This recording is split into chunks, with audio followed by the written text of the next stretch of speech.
Hi everyone.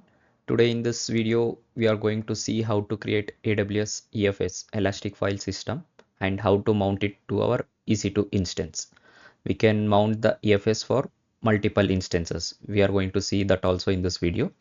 Before going into the video, first we will see what is the difference between EBS and EFS. We usually work with the EBS volumes which are directly attached to the EC2 instances. So let me open the document for you all. So you can see EBS is a block level storage mainly, and in EFS it is a file level storage.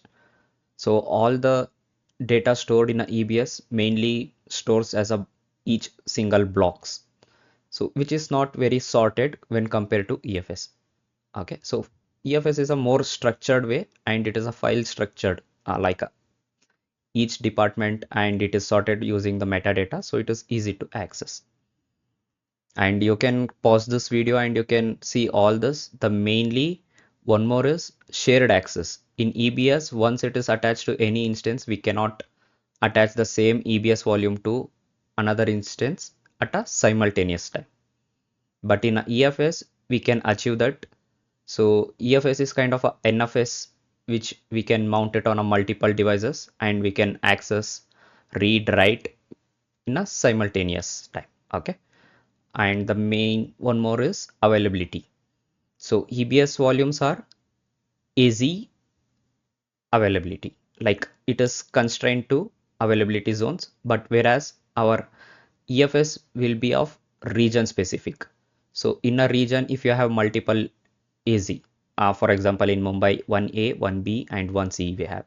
So we can access in all these three availability zones. But if you create an EBS volume in 1A availability, you cannot access that in a 1B.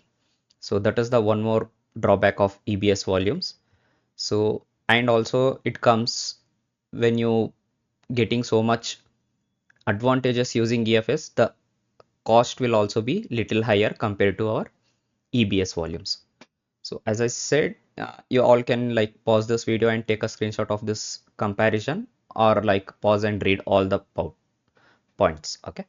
So let's move on. For this setup, we need two instances. I'll be mounting that EFS into two servers. So first of all, let me launch one instance.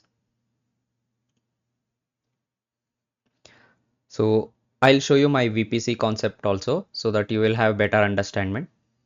So this is my EC2, VPC I'm going to use today. It has a public route table and we have a two availability zones, 1A and 1B, both are public. I don't want to use private subnet, so I need to deploy one more RDP to access that server and all. So that's why I'm using completely public subnet. So whichever I can deploy here, I can directly access through the AWS Connect. So and this is my subnet 1A and 1B. So you can see the route tables also. Private and public route table are there, but we are using only public route table. We are ignoring this default and private route table. So let us launch this instance first. So I'll name it as a server 1. I'm going to take the Amazon Linux itself, and rest I'll keep it same. T2 micro, which is comes under a free tier. So I'll be keeping the same. You can create this key pair and you can keep it for your further. So in this I need to select demo VPC. As I shown here, this is the VPC I'm going to use, and these are the two subnets. So one is range of 10 and the another is 30. So these are the subnet ranges I'll be taking. So first I'll take just 1A, this is, and we'll enable the public IP also, so I can connect it directly in the AWS console itself. So I'm not going to let it create a new security groups. Already I have a multiple security groups of basic one, which allows just an 22 port. So I'll keep the same thing. Rest everything I'll do it same, and I'm launching it. So in meantime, okay, it has launched. I'm going to launch a one more system. I'll name it as a server 2. Same Amazon Linux, this and all same. Keys also I'll keep the same. And when it comes to VPC, now I am selecting the subnet of 1B. So if you see now, my first server is in 1A availability zone inside Mumbai region. Now the second will be deployed in 1B availability zone inside the Mumbai region. So for this, I'll let it create a new security group. So the default only 22 port is been allowed and 8 GB root disk will be coming. So let me launch this also. Okay, it is also launched. So if I refresh it here, 2 should be there. Okay. So if you see availability zone 1B and 1A, my server 2 is in 1B, server 1 is in 1A. Okay. So this is done.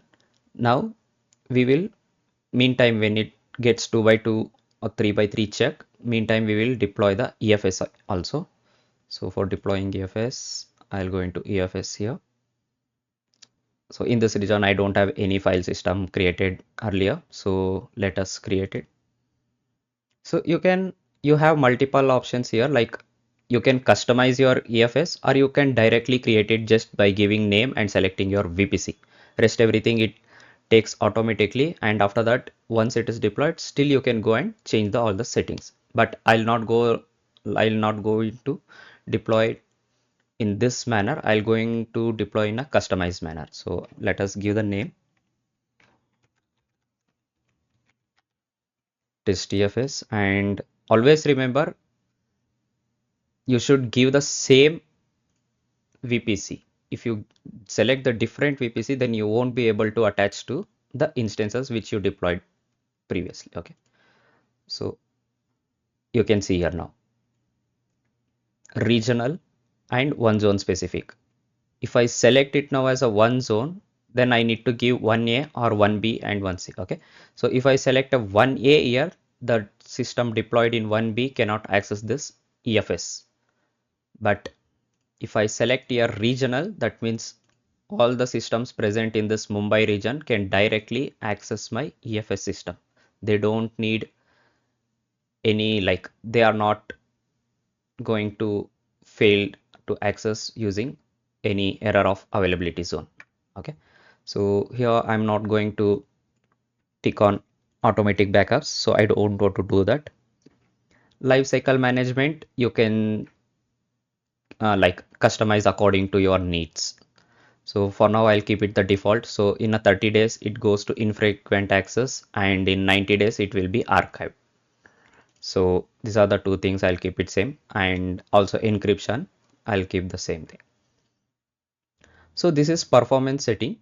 In this, we have two options, enhanced and bursty. It is recommended to keep enhanced when you don't know how the workloads are, like when is the most like how much IOPS will be coming, how much throughput you needed. So it is better to keep it in enhanced mode, and also as a elastic. So elastic, what it does, it automatically increases your IOPS if you have concurrent access to your EFS, because this EFS will be connected to multiple instances. So that's why I'll keep both ours same, that is enhanced and elastic. Click on next. So now here it will show you already you had selected the VPC, so it has taken our demo VPC itself. And now you can see I have availability zones 1A and 1B. Okay, so if you see in my VPC also, I have only two public subnets. So those are the only two, and availability zone also you can see 1A and 1B. I haven't created anything in 1C. That's why we can't see 1C option there. So if you see here, it is asking for a security group. So we are not going to use this security group. We are going to create our own security group. For that, I'll go to this security group. So let us create EFS security group. So description, you can give anything like a connection between EFS and EC2, but now I'll keep it the same thing. Select your VPC, same where you are deploying your EFS and EC2. Once I select, you need to have a inbound rules. So for the NFS port is 2049. If you don't know this, you can simply come here, type it as NFS, you will get this. The port is 2049. So in a source, what we need to add? We are going to add our server 1 security group, which is launch wizard 8, and also we will add a one more role in that security group. There we will add this server 2 security group also. I will tell you why we need to do like that, because whatever the traffic coming from that server, it should reach our EFS. Like we have a two servers, that's why I'll be adding two rules. Both the rules are of NFS. So here we will select one as launch wizard 8 and one more is launch wizard 9. So this is server 1, server 2. So you need to always remember, you need to enable this ports 2049, like inbound traffic should be allowed. Outbound by default in AWS, it will be all traffic, so no need to make any changes in that. So this is done. We will create the security group. So yes, it is created now. We can see the inbound rules. What I'll do, I'll go back to my EFS. I'll see, is it reflecting here? Okay, it is not reflecting. What I'll do? Okay, for now, let me select this itself. I'll go to previous. Now I'll come 1 second. See, now it had come EFS SG. This is the name we had created. You can cross verify EFS SG and the ID is 995E. So we'll just cross verify that. EFSSG 995E. So this is the correct one. I'll select. For the availability 2, also I'll select the same thing, because in a same security group, I have allowed both the servers. So I'll not gonna use different one. So this is also added here. Now I will create next. So this is a policy. If you want to give any customized policy, you can add it in a JSON format here, or if you wanted, you can just stick it here. So if you want to give a root access by default, like whenever you log in into that file system, directly you will get a root privileges. So those and all you can customize it here. For now, I'll not do anything. I'll keep it the same way. And I'm not going to even encrypt any of the things. So let us move forward. And this is our final step, review. So here you can see this is the name we have kept. And is it editable? Yes, we can edit it anytime. Performance mode, general purpose I have kept. So, and throughput, it is a elastic, that means it can increase whenever it want. Encryption is enabled, we saw that already. And lifecycle management. So as I said, like in 30 days it will move to infrequent access, and after 90 days it will move to archive state. So that is also, I didn't disable it or anything, so it is also showing as a S. Automatic backups, if you know, I have disabled it, so it is not going to happen. You can see this is our VPC, and availability zone, it is a regional, that means all the availability zones comes under this Mumbai region. We can connect our EFS to this. So let us go down here. You can see mount targets like 1A and 1B. These are the two subnets. If you deploy any servers in these two subnets, you can attach our EFS to all the servers present in this subnet, in the both this subnet. Okay, so let us create it. Now if you see, our file system is getting created. So in a meantime, okay, it is already created, encrypted, and also you can see it is available. Okay, so we will take access our first server, server 1. Let us click on connect. So to make it easy, that's why I deployed in a public subnet. If I have a public subnet and public IP, I can directly connect it from AWS console itself, or else I need to go for a putty session and all. So now I have logged in into my system. Let me take a root access. Okay, clear it. So first of all, we'll see what are the mount points we have in this. So if you see, I have only one root disk. Other than that, nothing is been mounted. So this is, sorry, not this one. This is the one. Okay. So now there are few things to be collected from our EFS. So this is our EFS. We'll go inside this. If you see, it is showing just a 6 KB. Why it is showing like that? It is a elastic. That means it can increase whenever it wants. Once the 6 KB is filled, it will again increase it. The same way it is auto scalable. So we don't need to manage anything. That's why I gave on there enhanced and also elastic. So it automatically changes its size. We don't need to specific anything. Okay. So if you come and see here, you can see this both the security groups where we attached. So these are the availability zones 1A and 1B. We can do it. Okay. And you can see two IPs. If you are confused, what is this IPs and all, I'll come in a some time. I'll explain you how this IP works. Okay. So let me go back to this. So click on attach. So you don't need to type any manual comments if you don't know how to manually mount it or anything. You will directly get it from here. Just make sure this is the directory you had created in your EC2 instance. I'll show you when I'm creating, where I'm creating and how to and what to change here. Okay. Go back to my EC2 here. I'll come to my cd/home. Okay. Let us go to our root directory. So I'm in root directory currently. I'll make one here. Directory, make directory -p EFS 1A. So this server is in 1A. So I'm going to mount it here. Okay. Now I need to see is my EC2 instance able to make connection with my EFS. So how can I check that? I can use either nc-zv or a telnet command. So let us check with nc-zv.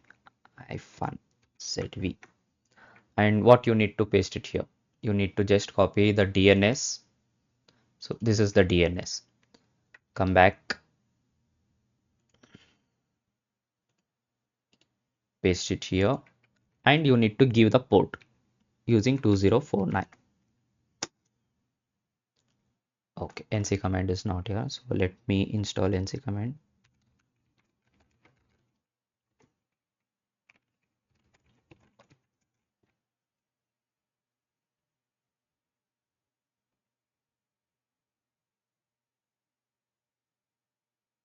Okay, nc command is installed now.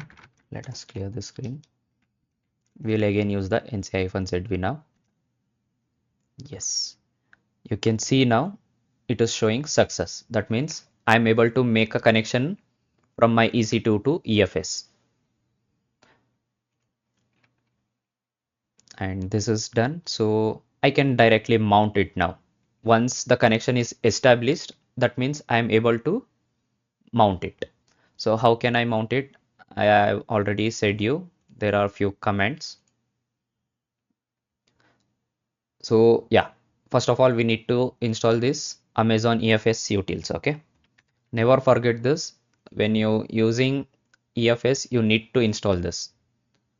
And I am also using Amazon Linux EC2 instance. So this is the thing. This is the one more NFS utilities. When you want to use any NFS mount points on this server, you can use that also command to download all the packages and utilities. So I'll be downloading both of them and I'll be installing them. So those are very small packages. It is installed now. So now this is done. So this is the mount. So I told you we can mount it in a two ways. One is using IP and one more is using our file system. So how to check that, I'll show you 1 second. So how, okay, first we will see how to get our EFS IP. So to get the EFS IP, we can use the command ns lookup and paste the DNS.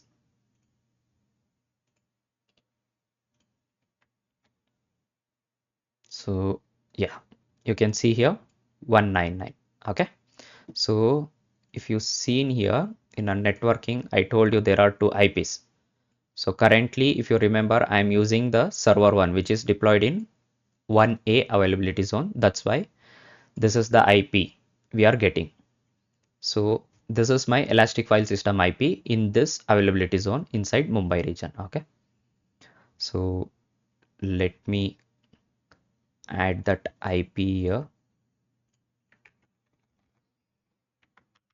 The IP is 10.0.199.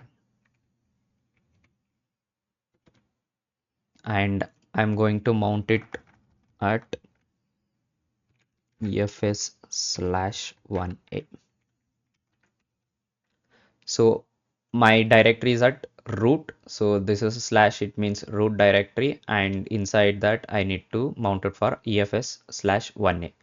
Let us just confirm, is it the same thing? Yes, EFS-1A. Okay, so this is done. So using this also we can mount the second command. I'll show it to you in a when we connecting to 1B, we will use the DNS method. This one, not a DNS, sorry, file system. Okay, using this one, EFS mounter help. Okay, I wrongly written it as a DNS using EFS. Okay, so let me copy this full command, paste it here. So before pasting, let me show it to you. There is nothing mounted here. So once it is mounted, how it will come, we will see.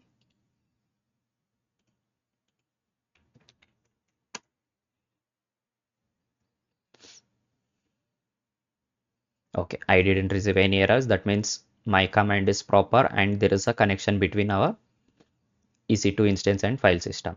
So now df-h. Okay, can you see using IP we have mounted it, so it is coming like this. You may be confused, what is this 80 showing? Normally in EBS volumes, when we attach any mount points, it will show it as a 8 GB, like 8G, 10G, 50G, or 10 MB means 10M. So when you attach any Elastic file systems, then it will show it in this format, 8.0E. So no need to think like only something error I got or anything. Whenever you mount the EFS, or when you mount S3 bucket also, you will see in this format itself. Yes, you can mount a S3 also. In upcoming any videos, I'll show you how to mount a S3. So now in the system, 1A system, it has been mounted. Now we will go back to another system. So we'll now connect the system present in 1B. Okay.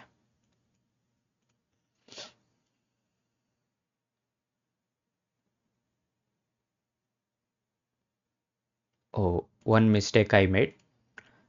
I'll show it to you. I didn't enable the IP, public IP. So I missed it.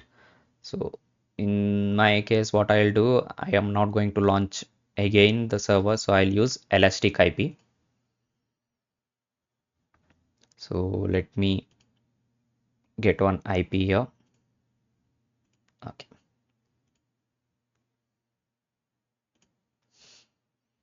So this is my IP. Soon I'll associate to the instance server 2. So this is the server. I don't have public IP, so I'll be associating that Elastic IP here. No need to select any private. So let it associate. Now if I come and refresh it, you can see 65.0.253.129. This is my Elastic IP. Okay. So what I'll do now, I'll use the connect. See, now the option is enabled here. I can connect.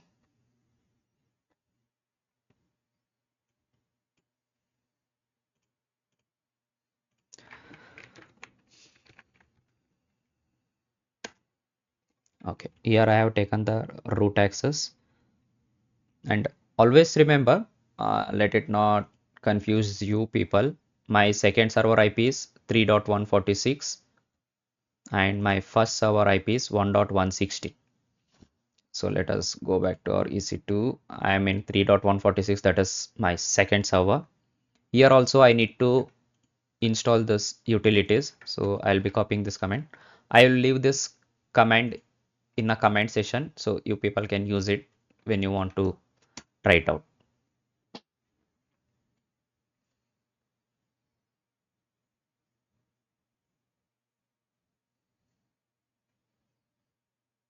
So this is installed. Also I'll install nc, that is netcat.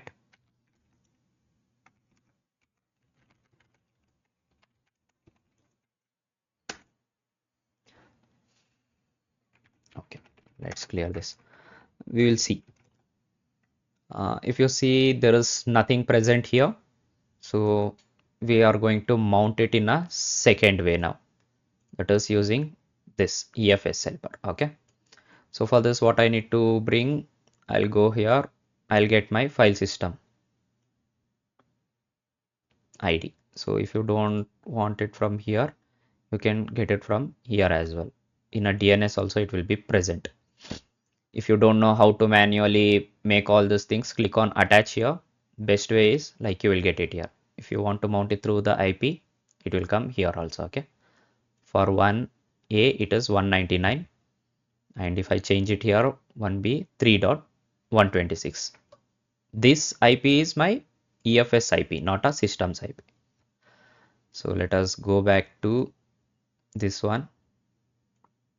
I'll just copy this. I'll change it. And also now I need to give the path. So here also I'll create it in root directory EFS1B. I'll give the directory name. So let me copy this. So go back to root. Let us create directory EFS1B. So it is created now. Let me paste this command. And before this, we will see either we are able to make connection with our what EFS system. So nc-zv. So the DNS is this. Paste it, and the port is 2049. Yes, it is successful. From here also in a server 2 also I am able to connect it. Now to see the IP, look up, same, paste the DNS 3.26. If we go back and see it here, you can see 3.26. That is for my 1B, which means server 2. If I want to connect it from the 1B availability zone servers, I need to use this IP for mounting. So let us go back here and we will use this mount using EFS now. Paste it here. So you can see the df-h remains the same thing. Nothing we have mounted till now. 1B. Okay. Okay. It happened. So let us clear all this df-h. You can see now. Once I use the of EFS, now you can see it in a different format. it is not showing you the IP. So, but this remains the same thing. Okay. In both we have mounted. So what we will do, we will see like if I create anything in a server 1, will it reflect in a server B, vice versa. Okay. So let us, this is my 1.16 server 1. So let us go to EFS 1A. You can see the current directory I am in /EFS 1A.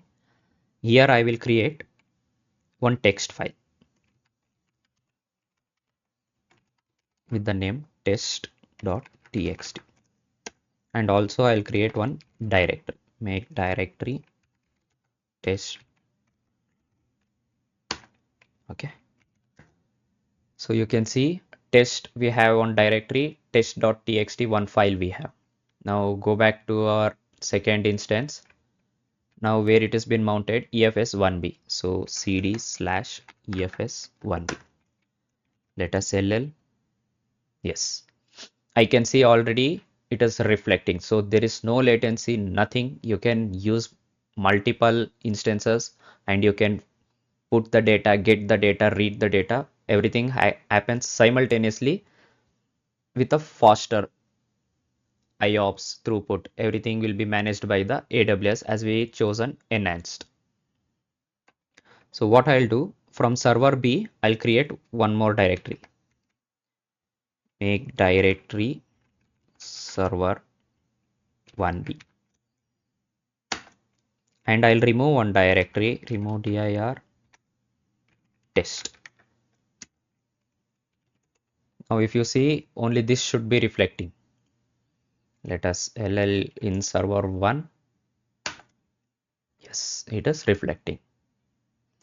So this is how we can use the Elastic file system so that we can mount it for a multiple instances and multiple data can be put into the file system at a simultaneous time and also fetch it or read it. So that's all in this video. I hope you like this video.